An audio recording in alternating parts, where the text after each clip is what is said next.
This morning we took a look at Genesis chapter 14, and I forgot I was going to use the whiteboard for this, so just listen as I grab this.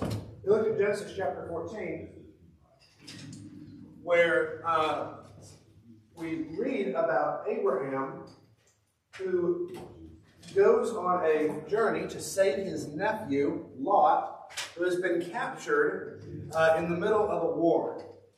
And he goes on this journey to save his nephew Lot, and he's successful. He defeats the armies who had captured his nephew, and he recovers him. He comes back, and starting in verses 17 and 18, we read that he comes in contact with two kings. One is the king of Sodom, who was the king of the city where his nephew Lot was living, and the other is the king of Salem, which is Jerusalem. It's also in kind of that same area.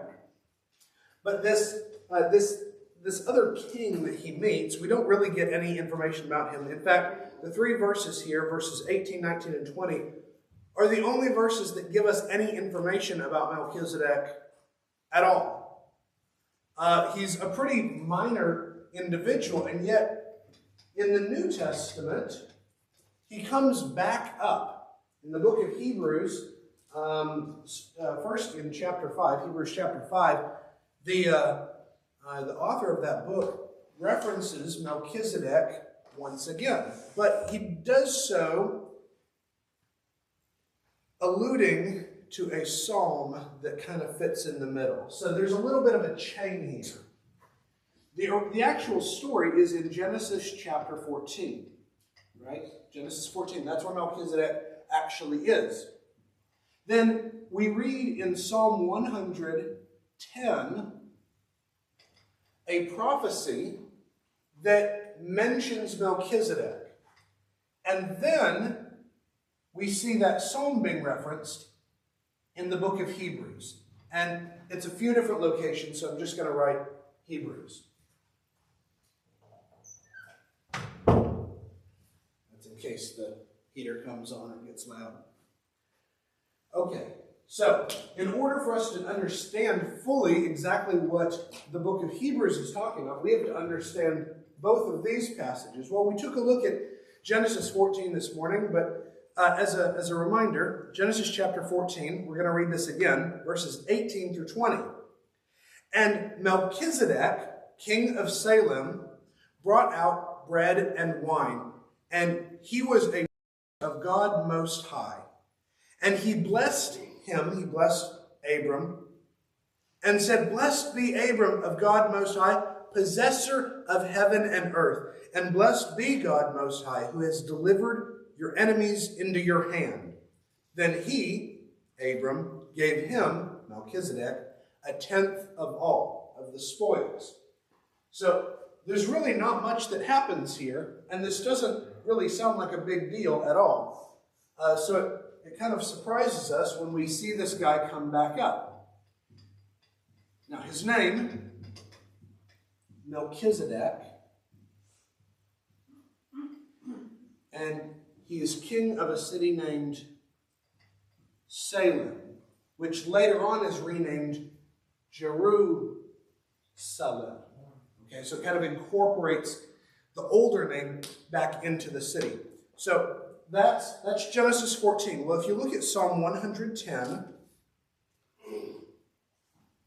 this is one of the most important psalms because it's referenced several times in the New Testament. We've taken a look at it before. I was trying to remember if I've preached on the whole thing. I don't know if I have, but I've definitely referenced it several times before. In verse 1 it says, "The Lord says to my Lord, sit at my right hand until I put your enemies as a footstool for your feet. The Lord will stretch forth your strong scepter from Zion, saying, have dominion in the midst of your enemies. Your people will offer themselves freely in the day of your power. In the splendor of holiness, from the womb of the dawn, the dew of your youthfulness will be yours." So in this first part, there's a promise there's a promise made that he will be king. So the Lord God said to my Lord. And at this point in time, they don't know who my Lord is. Now we know it's talking about Jesus, because Jesus later on applies it to himself, and he says, this is about me. In the book of Hebrews, the Hebrews author takes this psalm and says, this is a prophecy about Jesus. And you've got this promise here that he will be made a king. He's going to sit on this throne until his enemies are made his footstool. And you see in verse 2, the strong scepter from Zion. So, there's a promise being made to a king. But then look at verse 4. The Lord, again this is God, has sworn and will not change his mind. You are a priest forever, after the order of Melchizedek. That's the verse that gets quoted in the book of Hebrews. The Lord is at your right hand. He will crush kings in the day of his anger. He will render justice among the nations. He will fill them with corpses. He will crush the head that is over the wide earth. He will drink from the brook by the wayside. Therefore, he will lift up his head. So, there's a lot going on here. We're not going to go into what it's all about. But Psalm 110 includes two promises. A promise that the Messiah would be made to be king, and he would be made to be a priest. Now, the book of Hebrews is going to come along and go into more detail. So, it's first mentioned in Hebrews chapter 5, but we're actually not going to look at that one. We're going to jump to Hebrews chapter 7. Hebrews chapter 7, which discusses it a lot more. In fact, that's really all the Hebrews chapter 7 is about, is building off of this prophecy in this one verse of Psalm 110 that references these three verses in Genesis 14. So I know sometimes it seems like, man, he's in Genesis again, and he's going into all these crazy details. Well, sometimes those crazy details seem pretty crazy. Why are we focusing in on these tiny little details? Well, sometimes those tiny details make an appearance later on, and they seem unimportant when you read them the first time, but later on you come to realize the significance of them. God doesn't leave behind all these little details for no reason. All of those little elements that confuse us and seem strange to us, they have some kind of meaning, and God leaves them there for us to search out that meaning. So, Hebrews chapter 7. For this Melchizedek, starting in verse 1, Hebrews 7 verse 1, for Melchizedek, king of Salem, priest of the Most High God, who met Abraham as he was returning from the slaughter of the kings and blessed him, to whom also Abraham apportioned a 10th part of all. That's all just quotations from Genesis 14. Was first of all, by the translation of his name, King of Righteousness. And then also King of Salem, which is King of Peace. Pause. Let me explain what he's saying here. The name Melchizedek, I don't do this very often, but this is what he's doing. And it helps to know what he's doing. He's doing something that we would probably consider a little strange. He takes Melchizedek's name and he translates the name. This first part here, Melchi, means king. And Tzedek means righteousness or justice. So Melchizedek is king of righteousness. That's what the name means. So he says Melchizedek is kind of a symbol. And he represents this king of righteousness. Well, by function, that's his name, but by function, by role, he's also the king of the city of Salem. Well, the name Salem, the name of that city, means peace. And it sounds very similar to, you may know the Hebrew word shalom. It's very closely related. Shalom, Salem. So, he's king of righteousness and he's king of peace. That's what the Hebrews author is doing here. Which seems like a kind of strange logic to us, but they use logic a little bit differently than we do. Okay, now, he does something else that's a little odd here. Verse 3. Without father, without mother, without genealogy, with having neither beginning of days nor end of life, but made like the Son of God, he remains a priest continually. Now, a lot of people have taken this verse and come up with some very exciting ideas. Because when you read about Melchizedek, how many verses do we get about Melchizedek? We got 3. That's it. This one doesn't really tell us anything new about Melchizedek. It just alludes to him. This is it. That's it. We get those 3 verses. Now, based on those 3 verses, who was Melchizedek's dad? We don't know. Who was his mom? We don't know. How long had he been king? We don't know. Who was his family? You know, what we don't even know what ethnicity or what nation he was from. He just shows up. The story's going along. We know about all these other kings that are all having to fight off the kings of Mesopotamia, but out of nowhere, we've got Melchizedek. Well, that's kind of what he's alluding to. He's not saying that he doesn't actually have a father, he doesn't actually have a mother, and he's really an angel in disguise, which is what some people have interpreted from this verse. He's not saying that. He's saying that the important details about Melchizedek don't include his ancestors. His ancestors are not important to Melchizedek being king or being priest. Why is that important? Because under the law of Moses, your ancestors were important for whether you could be king or priest.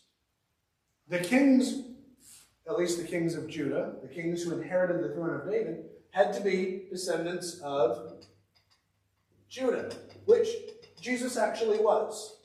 He is a descendant of the tribe of Judah. But the descendants in order to be a priest, you had to be a descendant of the tribe of Levi. So on Wednesday nights, we're going through the book of Exodus, and one of the questions I keep asking is, what tribe are Moses and Aaron from? They're from the tribe of Levi. That's very important, because them being from the tribe of Levi means that all the priests who are the descendants of Aaron, his sons and his grandsons and his great-great-grandsons and his great-great-great-great-grandsons and the ones all the way to, they are the only ones who are qualified to be priests in the law of Moses. Well, Jesus is from the tribe of Judah, but he's not from the tribe of Levi. And so, watch what happens here. Go back to Hebrews chapter 7. Now, observe, verse 4, observe how great this man was, to whom Abraham the patriarch gave a tenth of the spoils. And those indeed of the sons of Levi who receive the priest's office have a commandment in the law to collect a tenth from the people, that is, from their brothers, although these are descended from Abraham. Notice, he is assuming you know a lot about how the law works. He's assuming you know about Genesis and Leviticus and Numbers, where these things are explained. So, in the law, you've got 12 tribes, right? Well, take out Levi, and now you have 11 tribes. So the way it worked is the 11 tribes would all tithe to Levi. because they were the priests. And so the priests were worthy to receive this tithe in order to support them financially, because they were serving as priests. Well, here in Genesis 14, we see that Abraham, who is the not the father, but the great, is that right? Great-grandfather? Yeah, I had to do some math in my head. He's not the father, not the grandfather, he's the great-grandfather of Levi. And he is paying a tithe to Melchizedek. So, you've got Abram tithing Melchizedek. But the one, verse 6, but the one whose genealogy is not traced from them, that's Melchizedek. His genealogy is not, he's not a priest because he's a descendant of Levi. He is a priest because God said he was a priest. The one whose genealogy is not traced from him had collected a tenth, a tithe, from Abraham and blessed the one who had the promises. But without any dispute, the lesser is blessed by the greater.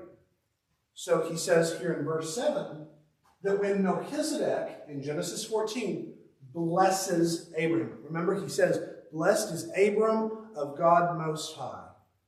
He pronounces this blessing on him. Well, it's a little weird to have someone bless someone who is already greater than they are. Right? It would be a little strange to have children blessing their parents, to have employees blessing their employers. It would be a little weird for Melchizedek to bless Abraham if Abraham is greater than Melchizedek. So what he's saying is, because Melchizedek blesses Abraham, that means that Melchizedek is greater than Abraham. That's also why Abram gives him the tithe, which is what he says in verse 8. In this case, mortal men receive tithes, but in that case, one receives them of whom it is witnessed that he lives on. And so to speak, through Abraham, even Levi, who received tithes, paid tithes. For he was still in the loins of his father when Melchizedek met him.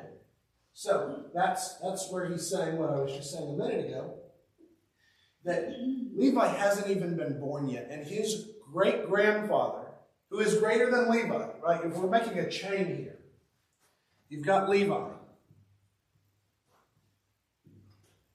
And we know that Abram is greater than Levi because that's his great-grandfather.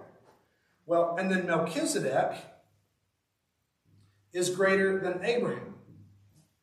Well, logically, this is pretty logical math here.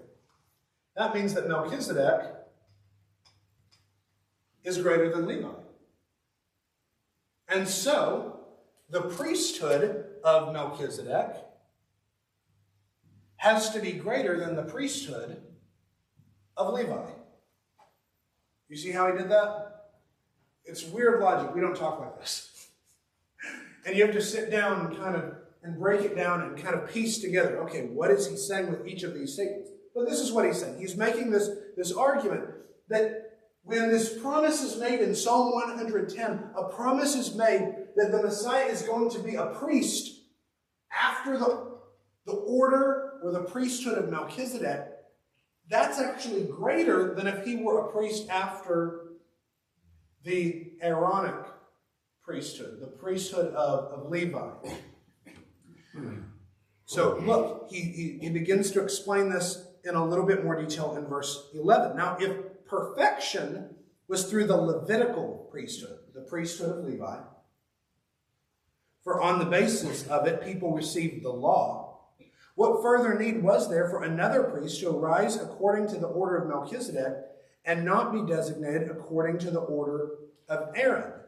For when a priesthood is changed, of necessity there takes place a change of the law also. Now pause. He's doing more of this chain thing. He says that the priesthood of Levi was the basis of the law of Moses.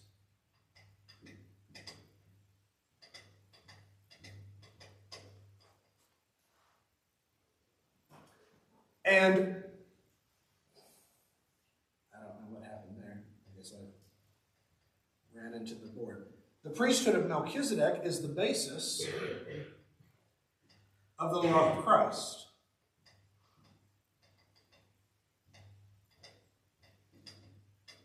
So, if the priesthood of Melchizedek is greater than the priesthood of Levi, then the law of Christ has to be greater than the law of Moses. Now, he got all of that out of just a few verses. I mean, that's really, like, I wish I could think like that. But if I thought like that, you'd probably think I was crazy. But, this isn't the kind of logic that how we would talk or how we think. But what he's doing, it's very logical. I mean, he's moving in a very orderly way. But I think the only reason why we can look at this and say this is valid is because it's recorded for us. I would feel like I was making a bunch of leaps and bounds if I said something like this. But anyway, continuing. Notice he says the thing about, he goes into the details about Jesus being born from the tribe of Judah and not Levi. Verse 13. For the one concerning whom these things, that's Jesus is the one concerning whom these things are spoken, belongs to another tribe, from whom no one has officiated at the altar. Jesus comes from the tribe of Judah. Well, the tribe of Judah was never allowed to be priests. They were never allowed to make sacrifices. It is evident, verse 14, that our Lord was descended from Judah, a tribe with reference to which Moses spoke nothing concerning priests. And this is clearer still. If another priest arises according to the likeness of Melchizedek, who has become such, not according to a law of physical requirement, not based on their descendancy, not based on who their ancestors were, but according to the power of an indestructible life. For it is witnessed about him, you are a priest forever, according to the order of Melchizedek. For, on the one hand, there is a setting aside of a former commandment because of its weakness and uselessness, for the law made nothing perfect. And on the other hand, there is a bringing in of a better hope through which we draw near to God. So, he comes back to this statement here, that the law of Christ, that the priesthood of Christ, according to the order of Melchizedek, that the sacrifices of Christ, everything pertaining to that priesthood is greater than the priesthood pertaining to Aaron, the priesthood pertaining to Levi. And the basis of this priesthood is going to be divine appointment.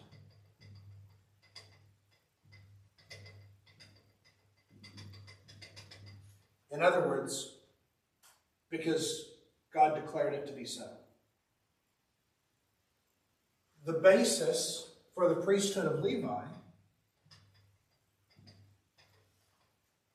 is that you can trace your ancestry all the way back to Aaron.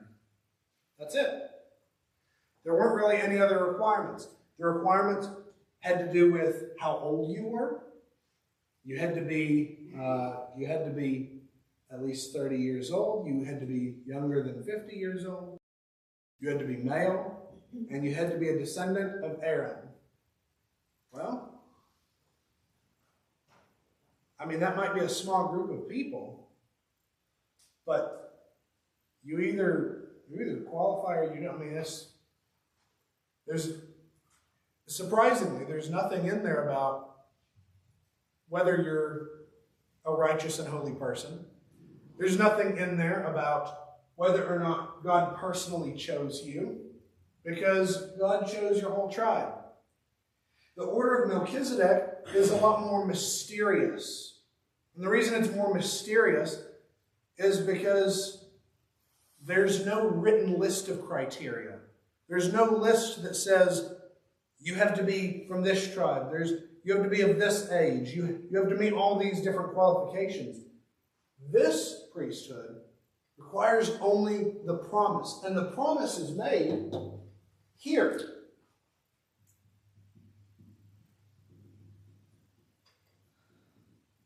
In Psalm 110. Okay, now look, verse 17. No, we already looked at that. Sorry. Verse 20. And inasmuch as it was not without an oath, that's the promise, an oath, for they indeed became priests without an oath, but he, Jesus, with an oath through the one who said to him, the Lord has sworn and will not change his mind, you are a priest forever. He leaves off that last line about the order of Melchizedek. So much more, Jesus has become the guarantee of a better covenant. And the former priests of Levi, on the one hand, existed in greater numbers because they were prevented by death from continuing. But Jesus, on the other hand, because he continues forever, holds his priesthood permanently. Therefore, he is able to save forever those who draw near to God through him, since he always lives to make intercession for them. For it was fitting for us to have such a high priest, holy, innocent, undefiled, separated from sinners, and exalted above the heavens, who does not need daily, like those high priests, to offer up sacrifices first for his own sins and then for the sins of the people, because he did this once for all, when he offered up himself. For the law appoints men as high priests who are weak, but the word of the oath, which came after the law, the oath is in Psalm 110, that's well after the law was written, appoints a son who has been made perfect forever. And that ends chapter 7. There's so much there, and we're just kind of breezing on by. But there's basically two important details that the Hebrews author notes about Melchizedek. The first is this, that his ancestors didn't matter. It didn't matter where he came from. What mattered was that he was appointed by God. The other thing, and again, this is where our logic is pretty different, is that his priesthood doesn't end.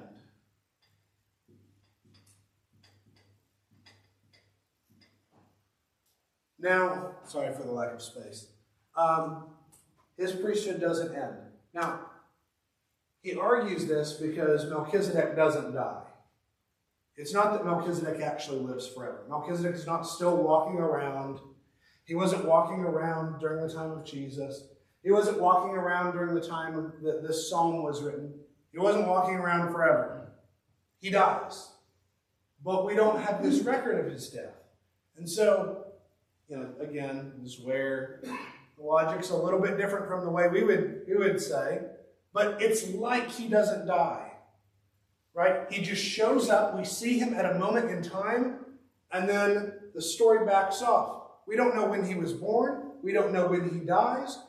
The way it's presented is almost as if he lives forever. You could read it and you can picture something like that being the case. It isn't really. He doesn't really live forever.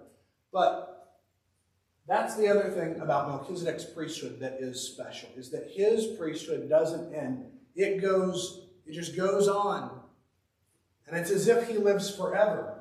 Well, Jesus actually does live forever.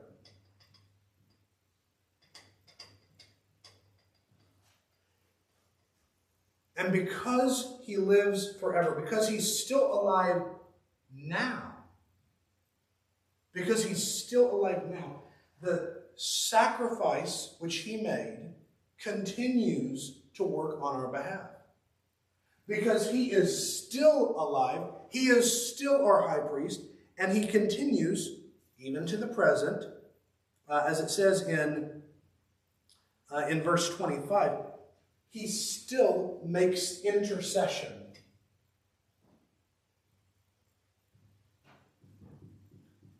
That means that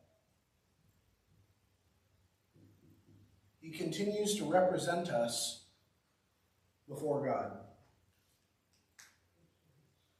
He continues to stand before God and to vouch for us. And then the Hebrews author makes it different. He kind of goes off a little bit. He leaves the Melchizedek thing a little bit and makes another contrast with Levi, that these priests, and this is true of Melchizedek too, but these priests, they were men, but they were sinful men.